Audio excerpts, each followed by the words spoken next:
팬 여러분 안녕하십니까. 우리 대표팀이 드디어 월드컵 1차전을 곧 치르게 됐습니다. 그 첫 번째 상대는 바로 체코 대표팀인데요. 월드컵의 시작인 만큼 그 무엇보다도 첫 경기가 가장 중요합니다. 그러한 체코전을 과연 우리 대표팀이 잡아낼 수 있을지 지금부터 체코전 프리뷰 시작해 보도록 하겠습니다. 자, 본격적으로 시작하기에 앞서서 북중미 월드컵 일정부터 말씀을 드리겠습니다. 우리 대표팀은 A조에 속해 있고요. 멕시코, 체코, 남아프리카 공화국과 한 조에 속해 있습니다. 1차전은 이번 영상에서 말씀드릴 체코전입니다. 6월 10일 금요일 11시 에스타디오 과달라하라에서 펼쳐질 예정이고 여러분들께서 굉장히 귀에 많이 익으셨을 고지대 경기장이 바로 이 경기장입니다. 그리고 2차전 역시 과달라하라에서 펼쳐지는데요. 멕시코와의 경기고 이 경기는 6월 19일 금요일 10시에 펼쳐질 예정입니다. 멕시코 같은 경우에는 과달라하라에서 경기를 하면 홈 경기이기 때문에 우리 대표팀이 약간의 부담을 느낄 수 있는 경기다. 이 정도로 정리를 드릴 수 있겠고 마지막 경기인 남아프리카 공화국과의 경기는 25일 목요일 10시에 이 체코와 멕시코 경기와 동시에 펼쳐지게 됩니다. 이 경기는 몬테레이로 이동을 해서 펼치는데요. 두 지역 모두 멕시코 내에 있기 때문에 동선 자체는 굉장히 잘 짜져 있는 우리 대표팀이라고 보시면 되겠습니다. 이제 우리 대표팀의 상대가 될 체코 대표팀에 대해서 알아보도록 하겠습니다. 체코 대표팀의 피파 랭킹은 39위로 대한민국보다는 14계단이 낮은 위치에 있는 상황인데요. 2026년에는 총 4경기를 펼쳤고 2승 2무를 거뒀습니다. 다만 2무를 거뒀던 경기에서 승부차기로 모두 승리를 거뒀기 때문에 결과적으로는 또 4승이라고 봐도 뭐 그렇게 문제는 안 되는 그런 경기 결과들이었다고 볼 수 있겠는데요. 이 기간 9득점 6실점 하면서 득실 밸런스도 좋았고 이 승부차기 두 번이 북중미 월드컵에 진출하는 UEFA 패스 D였기 때문에 본선 진출에도 성공을 한 그래서 굉장히 기세가 괜찮은 체코 대표팀이라고 볼 수 있겠습니다. 체코 대표팀은 월드컵에서 준우승이 최고 성적입니다. 1934년 그리고 1962년 이때는 체코슬로바키아 시절입니다만 어쨌든 그래도 호성적을 많이 기록했었던 체코고요. 명성이나 뭐 유로에서의 결과 이런 것들에 비해 최근 성적이 그렇게 좋은 편은 아닙니다만 그래도 최고 성적은 꽤나 높은 곳까지 찍었다. 이런 부분들 말씀드릴 수 있겠고요. 직전 월드컵은 2006년 독일 월드컵이었습니다. 당시에는 20년 전이죠. 당시 체코 대표팀이 04 유로에서 아마 4강에 진출을 하고 그 이전에도 피파 랭킹 2위까지 올라가면서 굉장히 좋은 성적을 많이 거둬서 당시에는 뭐 체코가 무난하게 올라가지 않을까 이야기를 했는데 당시 스트라이커 이름이 기억이 안 나는데 해당 선수가 이제 부상을 당하면서 체코 대표팀이 첫 경기 이후로는 아쉬운 경기들을 펼치고 말았고 이변의 결과를 받아들였던 경력이 지난 20년 전에 있었던 체코 대표팀의 마지막 월드컵이었습니다. 현재 체코 대표팀을 이끌고 있는 감독은 미로슬라프 코우베크 감독입니다. 2025년 12월에 부임해서 지금까지 총 6개월 정도를 부임해서 이끌고 있는 코우베크 감독인데요. 재임 기간 성적은 56년 성적과 같습니다. 4경기 동안 2승 1무 거뒀고 북중미 월드컵 본선에도 진출을 했고 이런 부분들이 코우베크 감독이 체코 대표팀을 맡아서 이뤄낸 얼마 안 되지만 그래도 이뤄낸 결과라고 볼 수 있겠는데요. 코우베크 감독은 선수 경력은 짧았지만 감독 커리어를 굉장히 오랫동안 지속한 감독입니다. 그간 체코의 상위권 팀이라고 불리는 스파르타 프라하나 빅토리아 필진 같은 체코 내 빅클럽도 맡았던 경력이 있고 대표팀 감독은 이전에 수석 코치나 연령별 대표팀 감독을 하기는 했으면이나만 상위권 감독한 것 치고는 대표팀 감독이 이번이 처음인 그런 코우베크 감독인데요. 코우베크 감독은 이번 대표팀에서나 이전 클럽팀에서나 3백을 주로 활용을 하고 있습니다. 3-4-2-1 내지는 3-4-1-2를 사용하고 있고 최전방에 들어갈 스트라이커가 몇 명이 있느냐에 따라서 스타일에 조금 변화가 발생을 하는 편이고 원톱이라고 생각을 했을 때는 조금 더 빠른 그리고 측면을 공략하는 이런 부분들이 눈에 띄고요. 투톱에 놨을 때는 한 명의 10번이 앞에 있는 이 두 명의 스트라이커들을 좀 지원하는 그런 방식으로 경기를 펼쳐간다고 보시면 되겠습니다. 자, 체코 대표팀이 월드컵에 진출했던 과정을 한번 살펴보겠습니다. 체코는 월드컵 4포트에 배정이 됐습니다. 당시 UEFA 패스 D에 해당했기 때문에 4포트로 우리 A조에 들어왔던 체코 대표팀인데요.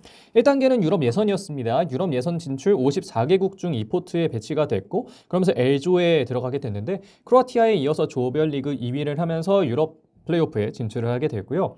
두 번째는 UEFA 패스 D 준결승입니다. 당시 아일랜드와 경기를 했고 2점 차로 밀리던 상황에 두 골을 넣으면서 체코가 연장까지 끌고 갔고 그 승부차기에서 결국은 또 강점을 드러내면서 체코 대표팀이 또 결승까지 올라가는 데 성공을 했었고요. 3단계였던 UEFA 패스 D 결승에서는 덴마크를 만나서 이전에는 덴마크가 승리할 거라는 예상이 굉장히 많았습니다만 2대2 무승부를 거뒀고 그리고 승부차기에서는 역시나 또 강점을 보이면서 진출을 했습니다. 피지컬적인 강사도 눈에 띄었고요. 체코 대표팀은 승부차기에서 아마 진 적이 없었나 그랬을 겁니다. 그래서 이 체코 대표팀이 월드컵 월드컵 진출하는 과정에는 그들의 강점을 좀 잘 살리는 경기들이 많았다. 이렇게 정리를 할 수 있겠습니다.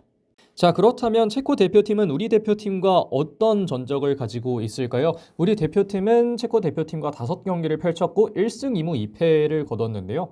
아마 여러분들의 기억에 남아있을 경기는 2001년 8월 15일에 있었던 친선 경기, 거스히딩크 감독이 5대0 감독으로 불렸던 그 경기가 바로 이 체코 대표팀과의 경기였고요. 당시 체코 대표팀 피파 랭킹이 굉장히 높았어서 5대0이라는 점수차는 크기는 하지만 패배 자체는 뭐 그럴만하다 뭐 이런 얘기도 있었는데 어쨌든 이걸 보실 분들은 안 보셨을까요? 어쨌든 그런 일들이 있었고 직접 맞대결은 2016년에 있었습니다. 당시 울리 슈틸리케 감독이 이끌고 있었던 우리 대표팀이 체코 원정을 떠나서 친선 경기 2대1 승리를 거뒀고 당시에 윤리가람 선수와 석현준 선수가 득점을 한 바가 있었고요.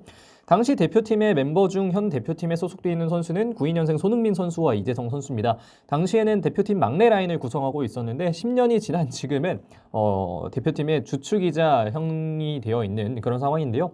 이제는 10년이 지났기 때문에 2002년생 양현준, 엄지성 이런 선수들이 그 롤을 맡아서 하고 있다. 딱 그 정도 위치였다. 이런 설명을 드릴 수 있겠습니다.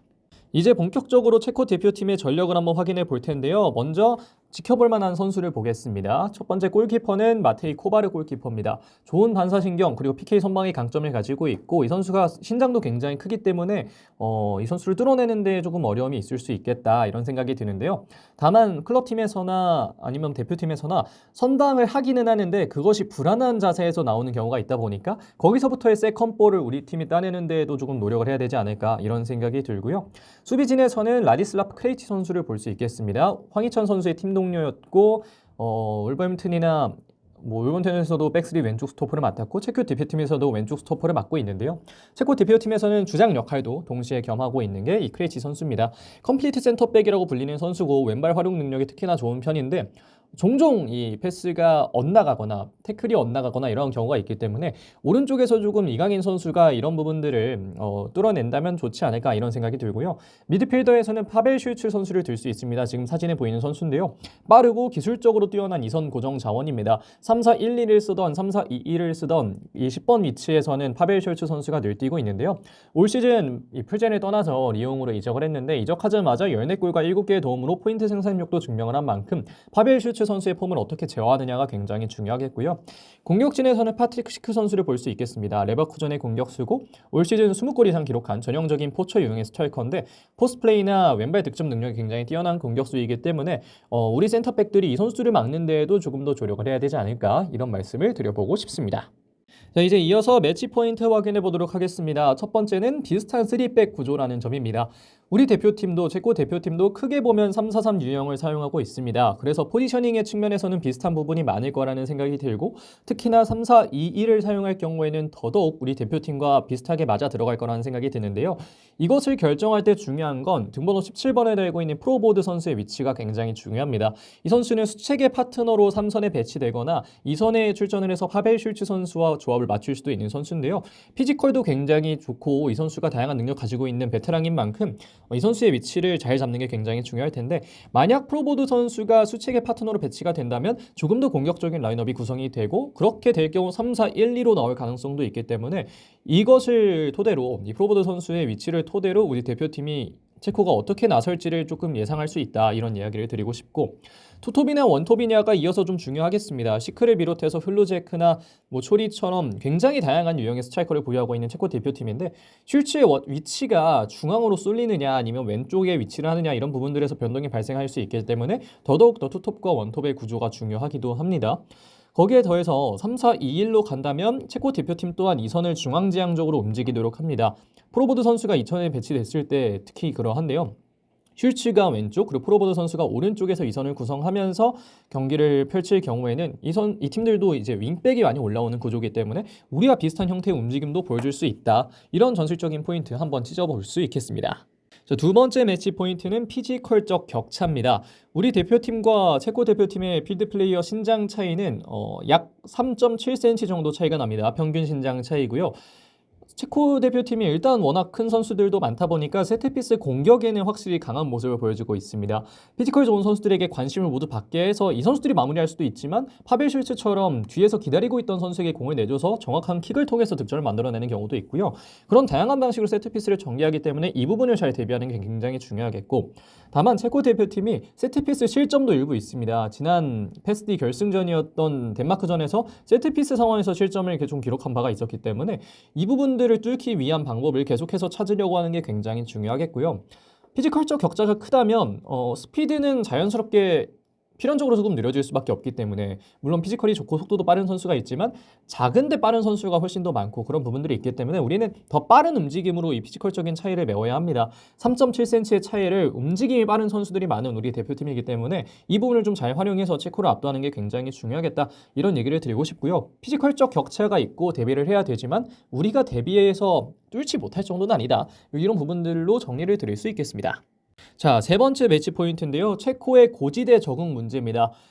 체코는 현재 텍사스에서 훈련을 진행하고 있습니다. 지금 화면에 보이는 곳이 이제 텍사스인데요.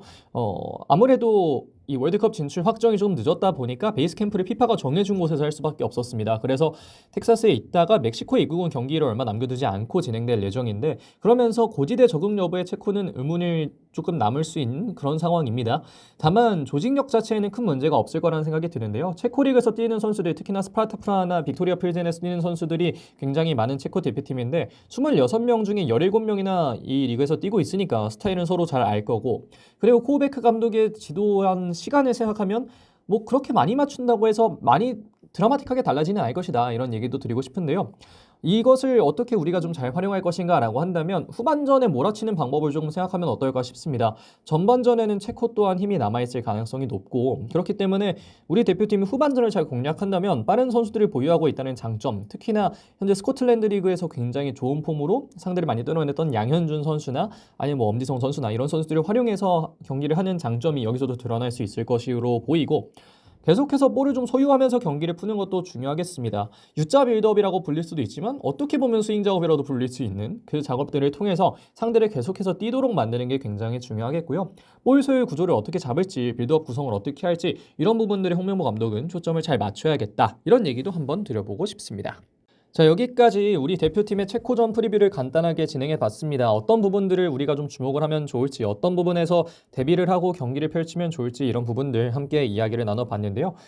체코 대표팀은 어려운 상대고 까다로운 상대가 될 건 맞지만 우리 대표팀이 아예 이겨내지 못할 상대라고 보기에는 좀 어려움이 있습니다. 그래서 가능하면 지난 2010년 남아공 월드컵 그리스전처럼 좀 승리를 하는 결과가 나왔으면 좋겠다는 생각이 드는데요. 우리 대표팀 꼭 다치지 않고 좋은 결과 만들어내서 많은 분들이 또 월드컵을 응원할 수 있도록 만들어주면 좋겠다는 생각이 듭니다. 자, 그럼 이번 영상은 여기까지 하고 마무리하도록 하겠습니다. 고맙습니다.